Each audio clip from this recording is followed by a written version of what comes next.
ketika saya berdiri, kuhadapkan wajah saya, baik fisik dan batin saya. Fisiknya tentu saya tundukkan kepala saya, karena Allah melihat saya. Jangan sampai saya berpaling. Fa idza iltafata insarafa anhu. Apabila saya berpaling dalam berhadapan ini, hati maupun pikiran saya berpaling, maka Allah berpaling.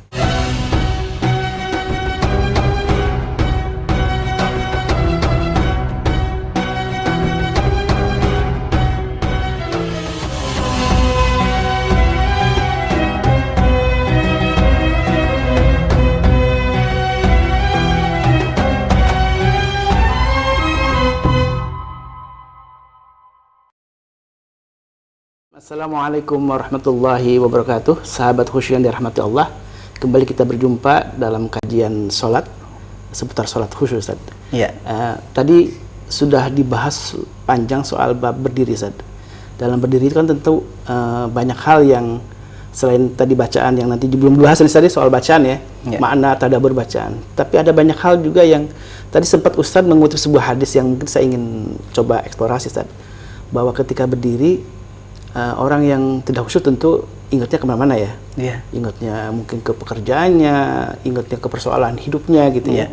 Dan disebutkan dalam hadis itu, kalau kita berpaling, Allah juga berpaling. Ini bagaimana? Ini jelas, jangankan khusyuk ya. Allah saja itu tidak akan mungkin menurunkan kekhusyuan ke orang-orang yang dalam sholat awalnya aja sudah tidak mengingat apa yang seharusnya dilakukan ketika awal-awal sholat itu. Rasulullah bersabda, la yazalullah azza wa jalla muqbilan 'ala al-'abdi fi sholati ma lam yaltafit fa idza iltafata insarafa anhu. Ini penting sekali. Allah senantiasa menghadapkan wajahnya kepada wajah hambanya. Berarti ada dua nih. Ada Allah yang selalu menghadapkan wajahnya, senantiasa memantau kita, senantiasa menghadapkan kepada hambanya yang juga saling menghadapkan. Contoh gampangnya nih, biar ekspresinya biar kena gitu. Allah senantiasa menghadapkan wajahnya kepada wajah hambanya yang sedang sholat. Apa yang saya rasakan ketika saya berdiri, kuhadapkan wajah saya, baik fisik dan batin saya. Fisiknya tentu saya tundukkan kepala saya, karena Allah melihat saya. Jangan sampai saya berpaling. Fa idza iltafata insarafa anhu. Apabila saya berpaling dalam berhadapan ini, hati maupun pikiran saya berpaling, maka Allah berpaling. Perhatikan kata-kata berpaling. Bagi orang beriman, Allah meninggalkan kita itu, orang beriman langsung terasa. Ini kita buktikan.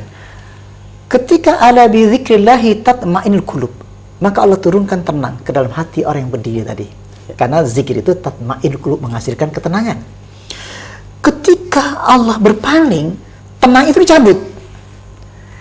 Ketika Allah berpaling, tenangnya diambil. Karena ketika zikir pada Allah, itu berhadapan-hadapan dengan Allah, hatinya tenang. Huwallazi anzala sakinah. Allah yang menurunkan ketenangan. Allah menurunkan ketenangan itu ketika berhadapan-hadapan. La yazalullah, sungguh Allah menghadapkan wajahnya kepada wajah hambanya. Benar-benar ya. Ini saya, kemudian Allah menurunkan getaran. Ketika berhadapan begini, kita saja begini, ada getarannya. Ada vibrasinya. Sekarang saling kenal. Kemudian kita punya tujuan tertentu karena ada pekerjaan yang sama harus dikerjakan, kerjasamanya ada, maka ada getaran penuh daya keduanya itu, memiliki daya. Tapi ketika sudah Kang Khalis kurang suka, ya katakan saya cuman ngelengas, pasti Ustaz ada ini ngapain? Ini ngapain kayak gitu kan? Kayaknya nggak serius banget gitu ya. Allah pun bisa ditangkap dalam hatiku. Sakinah kan ditangkap, bisa ditangkap. Huwallazi anzala sakinah, huwa itu Allah. Allah turunkan sakinah ke dalam hati orang beriman. liyazdadu imanan ma'a imanihim, untuk menambah keimanan iman yang kemarin. Suami istri itu bentuknya secara fisik, iya, tapi hakikatnya batin. Kita menikahi seorang wanita itu karena batinnya, ada getarannya. Walaupun dia cantik, walaupun itu ganteng, tapi kalau nggak ada vibrasinya, Terasa ya Ustaz ya? terasa. Kalau istri, kebetulan istri ya, kalau suami udah mulai serong itu udah ketahuan, batinnya sudah. Iya, serong kan berpaling. Allah juga, kalau kalian serong, Allah berpaling. Nah, kita pelajari getaran ini. Jadi saat ketika kita berdiri, tiba-tiba ada terlintas di pikiran kita urusan kantor, urusan rumah tangga dan lain sebagainya. Lamun lah itu. Lamun gitu ya. Iya. Udah awal-awalnya udah bisa gitu, tapi tiba-tiba ada yang muncul begitu. Itu dan tiba-tiba juga Allah akan meninggalkan kita ya, berpaling dari kita. Iya, tadi dalilnya mengatakan begitu. Jadi, la taqrabus salata wa antum sukara hatta ta'lamu ma taqulun. Jangan engkau dekati salat wa antum sukara, sedang engkau dalam kondisi tidak sadar. Syaratnya apa? Hatta ta'lamu ma taqulun. Sampai kamu ngerti apa yang kau ucapkan. Lah sekarang kadang-kadang mulut kita kan ngomong tuh, tapi pikiran kemana-mana. Ini udah gak ketemu lagi nih. Allah pasti meninggalkannya. Maka harus segera kembalikan lagi. Maka di sini hukumnya wajib. Jadi wajib itu gak sama dengan rukun. Iya. Kalau rukun harus diulangi sholatmu, tapi kalau wajib kita harus kembalikan. Berusaha berapa persen ya Rasul? Nisfuha, thuluthuha, rubu'uha, khumusuha, sampai usruha, sampai sepersepuluhnya, separuhnya, sepertiganya, seperempatnya, seperlimanya. Kadang ketika pas Allahu Akbar ngelamun, balik lagi, tarik. Iya. Kata itu namanya jihad di dalam khusyuk. Jihad. Sama dengan kita berperang dalam jalan Allah. Iya. Ketika jihad gitu kan tidak diwajibkan untuk menang. Yang wajib itu berangkatnya, jihadnya. Jangan-jangan kita belum sempat menebas lawan atau menembak lawan, kita mati duluan, dakhalul jannah. Keberusahanya itu, niatnya itu. Beda yang rukun-rukun tadi kan. Yang rukun-rukun tadi itu tidak boleh separuhnya. Harus diulang ya. Harus diulang gitu kan. Makanya seluruhnya harus sempurna. Tapi kalau yang sifatnya tadi berupa bacaan, kita ngelamun, di situ berjuang di situ. Makanya selalu ketika engkau melamun, insarafa anhu, Allah pergi meninggalkan lamunanmu. Tapi kau ketika kembali lagi, Allah kembali lagi terus begitu. Dan itu kasih sayang Allah saja ya. Itulah. Artinya tidak kemudian kita setelah melamun kemudian bablas sampai akhir gitu. Iya. Itu yang jadi masalahnya kan kalau dari awal, atau yang tidak menyadari gini, bodoh lah, yang penting aku udah sholat. Kalimat itu bahaya sebenarnya. Kalimat itu menandakan dia tidak peduli terhadap kehusyuannya, dia tidak peduli dengan keimanannya, maka dia orang munafik. Tidak ada usaha. Atau yang penting saya sholat. Kata-kata ini sederhana kadang-kadang kita lontarkan. Yang penting aku sholat, yang penting aku memenuhi kewajiban saya, rukun-rukun saya, yang penting saya sudah terpenuhi, yang penting aku sholat, misalkan contoh seperti itu. Itu sudah menjadi kemunafikan sebenarnya. Innal munafiqina yukhadi'una Allah wa huwa khadi'uhum. Wa idza qamu ila sholati qamu kusala. Yura'una an-nas wa la yadhkuruna Allah illa qalila. Sesungguhnya orang munafik itu menipu Allah. Dan Allah akan balas tipuannya.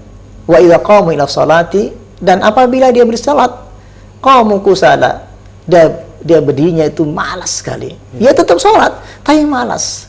Kata Allah, nggak saya terima, kamu munafik.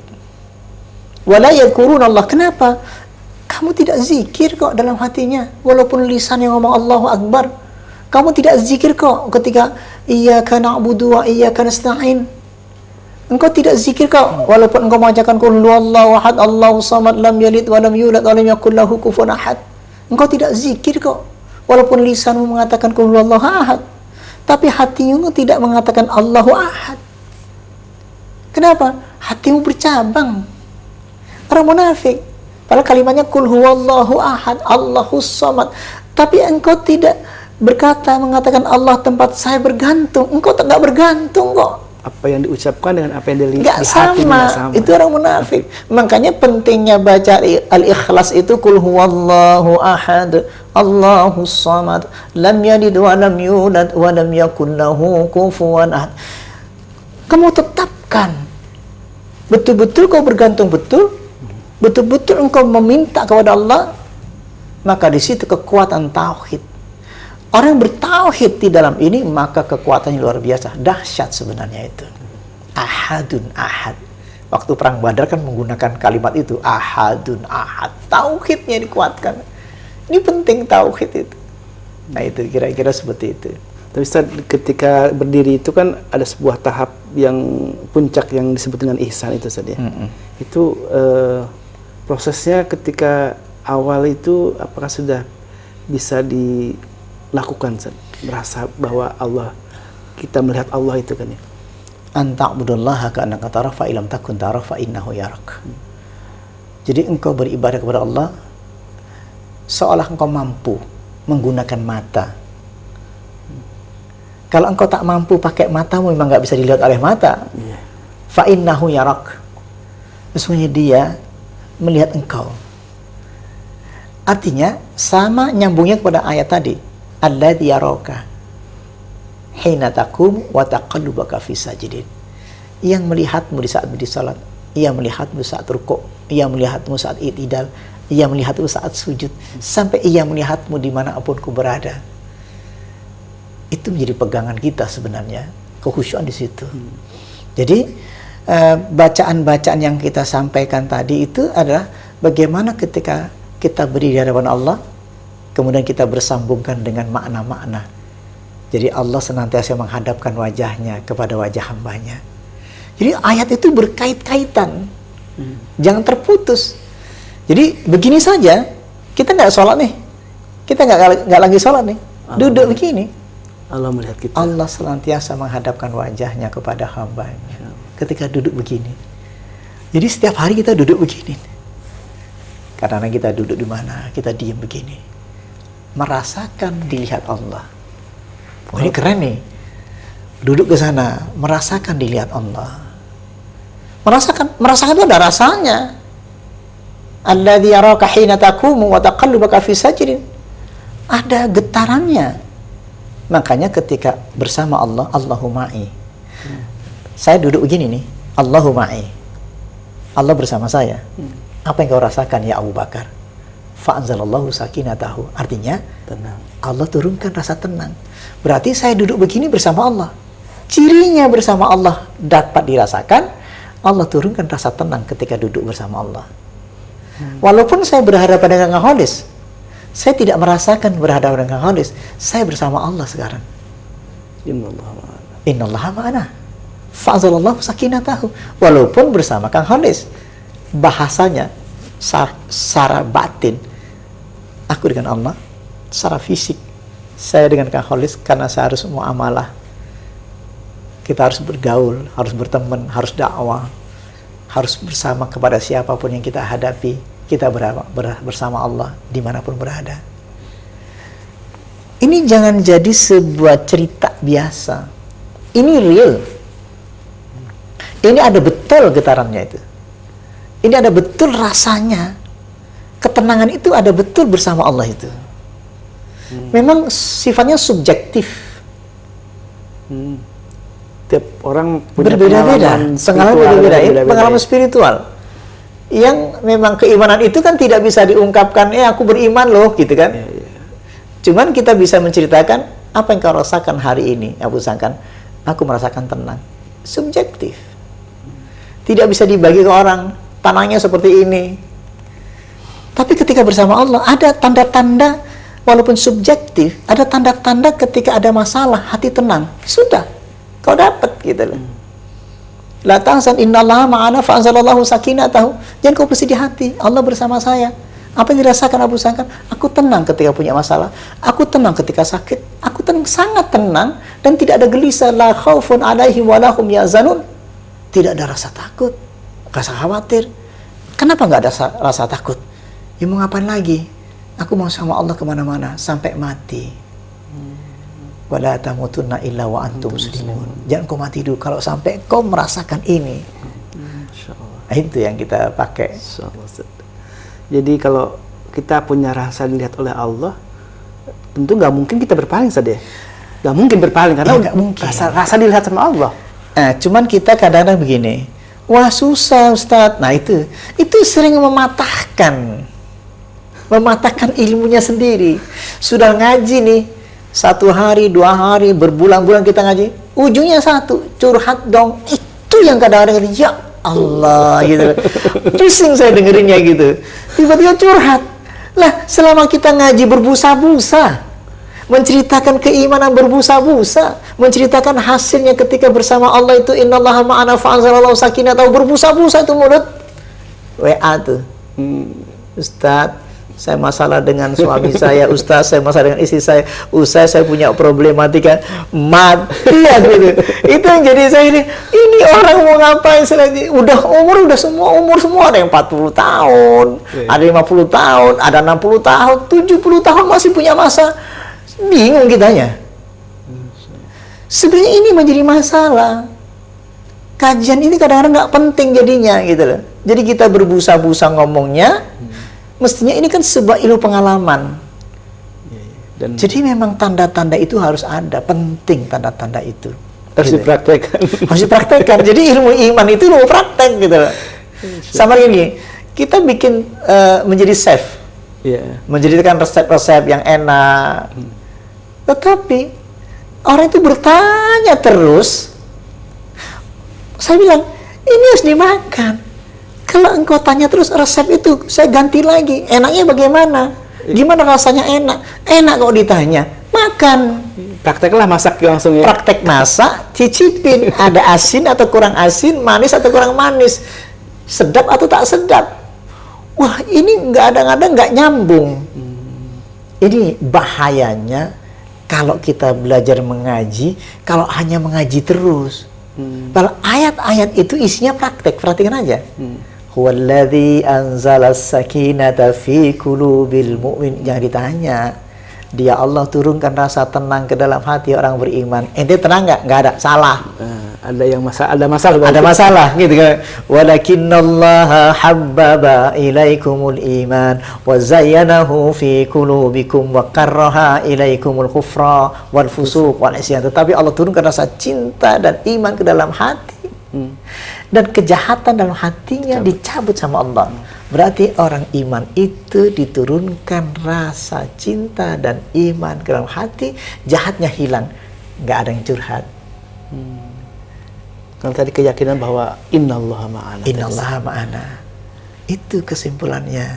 Ini yang jadi masalah. Jadi pusing saya kalau dengar begitu.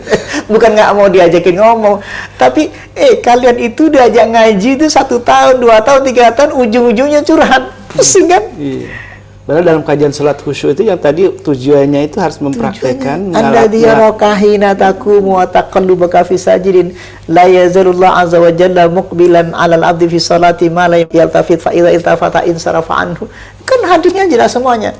Allah senantiasa menghadapkan wajahnya kepada wajah hambanya. Yaudah itu aja sudah. Selama sang hamba nggak berpaling.